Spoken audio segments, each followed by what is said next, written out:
It's been a long time. Stop. It's been a long time. Yeah, come on. Take this from me. Yeah. Hey, yo, it's my life, my time, my rights, my rhymes, my grind, my struggle, hustle, sweat in my blood too. I'm letting the smell fear. I smell a lot.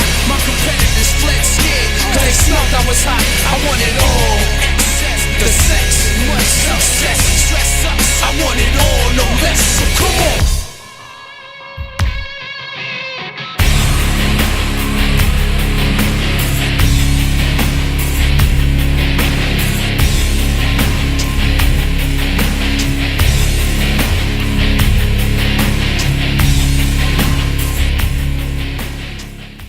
What up? It's your boy T-Bear on the reaction. Today is Wrestling Wednesday, so about to get to some more 10 with wrestling. We want to be mostly from what culture. We're continuing the 10 dumb things in wrestling as well too.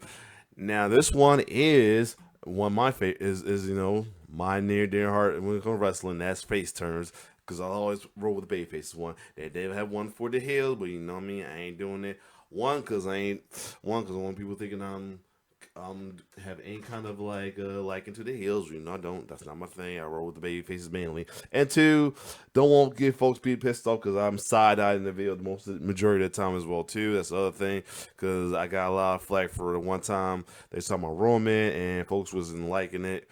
So there's that. So, but I will think about it. I will definitely think about it. So that being said, we're going to take a 10 dumb WWE face turns we didn't want to admit was genius. So without further ado, let's check it out. I am dumb. I want to make that clear because there's nothing wrong with being dumb. Sometimes just have to have a minute to get your head around it. Getting on to the video though, some people in wrestling seemingly are born to be bad guys. This is a good thing, ironically. If you're a natural at that, you like it. I hate when I'll be honest, I hate when folks say, oh, folks who are natural bad guys. Like, why folks gotta be a natural bad guy? Like, it sucks. Like, so you're gonna be disliked most you like. That's why, in my opinion. But here we go. Well, other than besides folks who like bad guys, I mean, I get it, but at the same time, I don't want anybody liking me for the wrong reasons. But anyway. Gonna make it to the big time. Given that wrestling never ends though, sometimes you gotta try new things, and damn it, against all odds, a big old babyface turned work. So I am Simon Miller, and let's talk about some of the most surprising ones. Number 10, Baron Corbin. Hopefully this will have aged by the time you hear this, but WWE is wasting what they have with Baron Corbin. He went back to NXT a few years ago to re-find himself, and he did just that. He even went back to the drawing board, got that edge back, not Adam Copeland, and thanks to an awesome team with Bron Breakker, he became a beloved good guy. This wasn't forced either. Baron was doing such solid work, you couldn't help but respect it, given this was a dude who was despised, especially in 2019 when he ruled. If Baron Corbin can become a babyface and be good at it, there's a chance that I might start liking Dom again. Recently, he started getting a chance against Gunther. So then, we got dickhead trolls in especially in group trying to say, oh, he's beneficial. You just don't come around like, don't do that. I hate when folks do that, like just to be trolls or asshole, or just for their own like. I get it, but don't do that. I mean, you like heels, you like heels. In the story, that's your thing. Don't try to force it saying the guy's a face because you like him. No, that ain't the case. The roof as That's not how it works. Corbin, well, it just sums this whole list up. There's no rules here. Sometimes sports entertainment will surprise you, and again, always. We can absolutely do more with Baron. We are just on the tip of the iceberg. Unfortunately. To be honest, I'm still a little bit mad about sad broke Corbin. That would have been the best babyface turn ever. Number 9, the Hurricane. All the way back in 2001. Always. The flub does the time go. Shane Helms basically set the bar for why goofy wrestling for life gimmicks can be fantastic, though, because he became the Hurricane, and look at the track record. The man became a beloved memory for anybody who was watching at the time. Let's not forget that after the invasion was over, a lot of WCW guys found themselves persona non grata too, but not Helms. He was so popular, fans forgot where he came from. They just fell in love with the guy. He was genuinely entertaining. Shane could also go in the ring, which meant the gimmick was more than a one-trick one-trick pony, and even though he was meant to be a villain in 2001, by 2002 it was just an all-round joy. It also led to the super fun stuff with The Rock, which also wouldn't have worked if the Hurricane didn't connect with the audience. Definitely was one of The Rock's most underrated feat right there, for sure. Like he did. Don't forget about the child crowd, too. That's who wrestling is really for. R.P. Rose, a.k.a. SHIT. Of course they did. It was a real-life superhero. Number 8, the Big Boss Man. 1990 was an interesting time for wrestling. You know the deal. As the years did go by, a lot of wrestlers were going to have a secondary job. With the Big Boss Man, it was kind of intriguing too, because he was meant to be a corrupt policeman who decided to head to the ring and beat people up. Not sure you're meant to like that. The real-life Ray trailer then took on Ted DiBiase, and that's when all of this shifted. The $1 Million Man struck a deal with the Boss Man's manager Slick to go and get his $1 Million title from Jake Roberts, when the Cop decided, nope, that's not happening, and he turned babyface. It was the right move, as the fans loved this, so yeah. The Boss Man just started saying the law was awesome, and if you crossed him, he'd take you to jail. I mean, and his feud with the Monty, whoo! Yes. Suppose he did know the right protocols. It just felt like it couldn't work because of the story we'd laid down, but a lot of this was thanks to Ray. He is a forgotten gem in 2024, a massive dude who knew exactly what to do depending on the feud. In many ways, he was ahead of the game. This is another character who is so fondly remembered today too, so it was definitely the way to go. Number 7, Nia Jax. So this was 2018, and fans wrongfully forget about this. Was really good. WWE actually cut their own legs off as they turned Nia Jax way too fast after she won the women's title, because the build to that victory had been so good. It was proper sports entertainment. Basically, despite her size, we found a way to get Nia loads of sympathy, thanks to Alexa Bliss being the worst bully of all time. She laid into Jax's looks, her past, her ring work. Genuinely heartbreaking. What if Alexa Bliss return and start feud with Nia? You know, Nia is a top heel right now, the champion. Which Alexa Bliss returns as a face, and instead of rolling with the Y6, she's feud with Nia. That'd be pretty cool. Not gonna lie. Mostly because of how Nia sold this. It looked like she was on the verge of tears the whole time. We can all relate to that. It also culminated with a lovely win at WrestleMania 34, and what a good moral story. Don't be a Eventually, it'll catch up to you. A few weeks afterwards, Jax was a bad guy again, I think just because Vince McMahon saw her as a monster heel. And look, in 2024, Nia has this down and then some. The other side is in her locker, however. And I don't think we should forget that. Know of any other surprising baby faces? Make sure you let me know in the comments below before you like the video, share the video, and subscribe.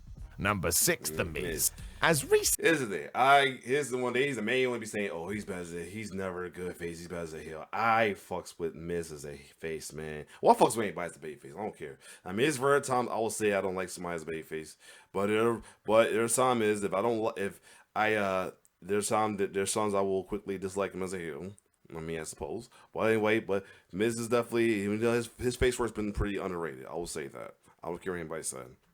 As 2023. And this was wild. We talked about it during the intro, that Miz felt like a bad guy for life. It was all during Gunther's Intercontinental title reign, which could be the best of all time. And yeah, when the Miz challenged him for that belt, the Ring General thought this was hilarious. The A-lister, as far as he's concerned, was a massive joke. That was too much for the real-life Mike Mizanin, though, and this was a risk. WWE had tried this before, and the fans didn't take to it. But things were different now. For you see, there's always a wonderful moment in wrestling when if you do put in enough time, the audience understands how deserving you are, so they get behind you. This was the Miz's moment. So when he did remind Gunther of all this and all the crap he'd been through, yeah, you tell him, dude, you've had a Hall of Fame career and deserve all the plaudits. It got over so well, some were even saying the Miz should beat Gunther. And while that didn't happen, it did lead to the tag team with R-Truth and that very satisfying tag team title win at WrestleMania 40. They both deserved that. Their legacies speak for themselves. It's sort of funny as the Miz was a heel again before the end of 2024, but still, it is all true. The man is one of a kind. Number 5, Vince McMahon. This is hard to talk about today for obvious reasons, but let's set the scene. In 1999, Vince McMahon was coming off being the most hated guy in wrestling. The Steve Austin feud had turned the WWS fortunes around, and yeah, the thought of trying to pitch him as anything else seemed crazy. Not even entirely sure Vince himself had planned it. During this year, though, his daughter Stephanie did turn her back on her dad to join forces with Triple H as they ran roughshod over the company. Amazingly, this put Father McMahon in an interesting position. Man, it worked. This was mostly as Vince was shown as the dad who couldn't handle what was happening to his family, so yeah. That was relatable to a wider audience, much as Steve Austin had been wanting to whoop his boss's ass the year before. We've all experienced these emotions. It was never going to be a long-term decision. Unfortunately, it was like another somewhat of a conflicted situation, though, because a lot of people say the reason why she turned on because of what he did as a heel when he was the higher power and all that, and he was responsible for her getting kidnapped by Undertaker and all that as well too. So that's what kind of make things a little conflicted, though, in a way. Eventually, he did screw over The Rock, but you go and watch this today. McMahon actually found a way to be accepted by the audience. Triple H and Stephanie deserve credit for that too. As the heels, they were horrible. We certainly didn't need to make Vince the WWE champion during this, but that's a different story for a different video. And you know the deal. They just can't help themselves. Number 4, Paul Heyman. For most of his WWE run, Paul Heyman has been the evil manager. Brock Lesnar, CM Punk, the bad like version I said, of Roman. the rare times he was a babyface, and most is only because of his baby ECW. When it comes to his baby ECW, he'll be the de facto babyfaces of any time as well too. Happened when they invaded the Raw the first time during the Attitude Era. Happened during the first invasion, the first ECW invasion. Well, no, the first invasion leading up to the first, the invasion leading up to the first ever No Night Stand as well too. Because majority of the one that was the Crusader was heels, while the people that was supporting ECW were babyfaces in WWE. So that's another effective way as well too. But they're gonna talk about the most recent one, of course. Roman Reigns, hell. That's how we made the fans realize Roman was a bad guy now. We just sat him next to Heyman. It worked tremendously well as those two in the bloodline became the hottest act in the industry. See, this is why I don't want the whole heel thing. I'll be doing the whole time. But you know what? I might just fuck around and do it. Due to that, Paul also got the good guy rub. As well as everybody else, the crowd saw the wonderful work Heyman was doing week in, week out. This brings us to June 2024 when, the new bloodline led by Solo Sikoa decided Heyman was an issue, and they threw him through Alan the announce table. The audience was livid. This had been underlined moments before because Paul had refused to acknowledge Solo as his tribal chief. We felt sorry for Paul Heyman. They roared. It just sums up the power of this story too. Not only did Reigns turn into the super babyface people had always wanted, but the Usos, Sami Zayn, and Heyman all benefited as well. Like a star-making vehicle. You know, there's been the word that Paul might still turn as well too. Might even be back on TV by the time you see this, and I already know he is going to get an amazing reaction due to all of the above. Oh, because this was made before his appearance for making CM Punk the what's the name? Okay, is an accidental babyface. Number 3, The Undertaker in 1992. Yep. You have to remember this was only 2 years into The Undertaker's WWF run, so he was still an undead zombie. How the hell are you going to make that work as a hero? Well, basically, we were going to lean right into the character. This was because Mark Calloway was so good at being sort of an empty vessel, you could paste whatever you wanted onto it, which is exactly what we did with Jake Roberts. Mr. Snake had decided he was going to smash Miss Elizabeth with a chair and was hiding backstage to do it when an ominous hand reached out to stop this. And it was the flipping Undertaker. Him and Jake had basically been teaming together and even ruined the Macho Man's wedding a few months prior.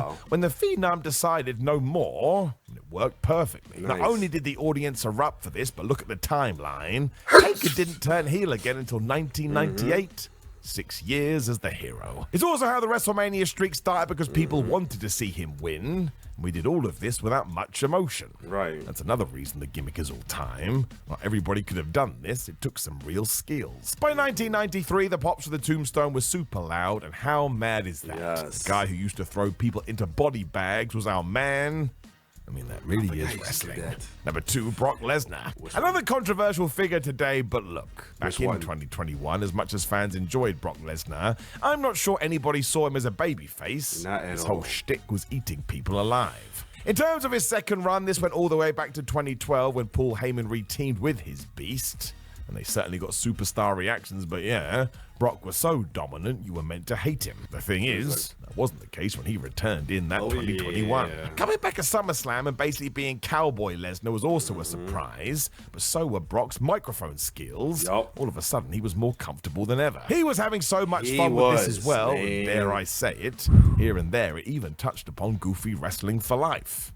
He could get away with it, though. As soon as he stepped in the ring, he mauled people. So yeah, that will do it. It's balance. It also helped he was feuding with Roman, who was just hated at this point, but still. Not sure anybody on their bingo cards had smiling, joking Brock Lesnar. And the joke I remember said that same around the same time, the episode What If, I saw an episode What If with Thanos being part of the good guys. He was a good guy with Rocket. What was it? Star Lord. I think it was when T'Challa was Star Lord. I saw him and I'm like, he's a good guy. I said, who would have thought these two villains, known villains, become good heroes and heroes are good guys and around this time. Yup. And it really helped the character. Turned out he did need something different. Yeah, he did. He found it worked. Number one, too cool. Oh, so yes. we are going back to 2000 because you have to remember what we are dealing with here. People forget Look that at you started as heels. Grandmaster Sexay and Scotty 2 Hottie. You think they're good guy names? No, they are not. You then throw a massive Samoan man in there who wore a thong and told them to dance after matches, so again, on paper, this should get booed. It was the total opposite. It gets even weirder as the group at first was meant to be the stupid version of the Hardy Boys, but you can never account for anything in the then WWF, and my word, did fans love this. They actually bought tickets to see these three goofs wiggle their hips. You damn right. Yes, if you do go to the right. summer of this year, you can argue Too Cool and Rikishi are more over than anybody in the whole company. But again, it really does sound dreadful when you try and explain it to someone. It is why wrestling is the best, though, and the powers that be had no choice. In the hill one. We turned them babyface, and let's face it, it remains one of the best memories from the Attitude Era. And when you threw all that into a package, that is saying quite something. Cool. All right, so this was good. And I mean, all of them was good. And I was going to like it anyway because, it was about babyfaces. But other than that, if you like my reaction to this, like, share, subscribe to my YouTube channel. And comment down who else you think was a term that didn't seem like it was a cool term, because there's folks who don't like face terms because they feel like how they feel about Miz and all that. This person don't work as their face. He's always should be a heel and all that. I don't like that. I hate that saying because it's like saying a person should never be a good person. Like, come on. Know what I'm saying? Other than that, if you like my reaction, like, share, subscribe to my YouTube channel. It's your boy T-Bear signing off. I feel like everybody should have a chance to be a good guy as one time in their life, even just a short run. I mean, like I said, I would love if Tiffany Stratton be a babyface if she do cash in instead of her staying heel. But we'll see. Other than that, it's your boy T-Bear signing off. One love.